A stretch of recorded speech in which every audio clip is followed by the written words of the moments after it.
all, this is Damini, co-founder of WeMakeScholars. Thanks for watching Loanflix Inshorts.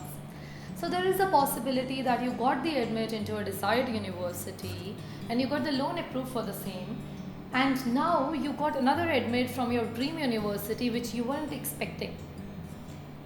Or maybe the situation is like you got into a university, studied there one semester and didn't like it much, and now you want to take a transfer to another university. So what happens to your education loan in this case? Do the bank agree to continue your loan to another university? Is the big question for today. Let me answer it. So the change in university process has two possibilities.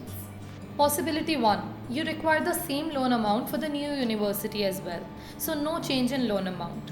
So in this case, there is one very basic form which WeMakeScholars Financial Officer can give you. So you just need to fill it, sign it and courier it to India. Then the bank will update the university and country name in your loan. And from then onwards, the money will be paid to the new university.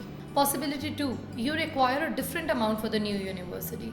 So if the new requirement is lower, then no issues at all. You can use whatever you want. But if the new requirement is higher, then you need to apply for a top-up loan.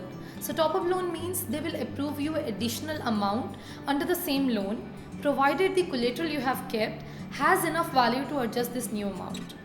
Similarly, if it is an unsecured loan, the top-up possibility depends on the total unsecured eligibility of you and your co-applicant and how much of that you have already availed.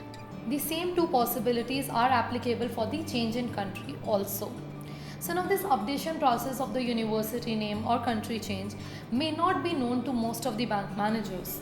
So if you're facing any issue in getting this done from your bank branch, then you can talk to your WeMakeScholars Financial Officer.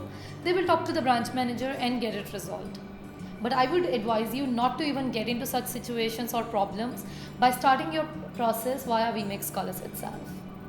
If you haven't been assigned a financial officer yet, you can request a call back using the link mentioned above. And for your information, all the services of WeMakeScholars are completely free of cost as we are funded and supported by the Ministry of IT, Government of India. That's it for this video. If you have any questions, please don't hesitate to put it in the comments below and I'll get back to you for sure. If you appreciate the effort we put in to bring this information out to you, or if you want to keep updating your knowledge on this topic, then you can subscribe to our channel and click on the bell icon to get regular updates. Please like and share this video with your friends and colleagues who might be in need of funds for their abroad studies. Keep watching Loanflix. Don't forget to subscribe and click on the bell icon to never miss any updates from us.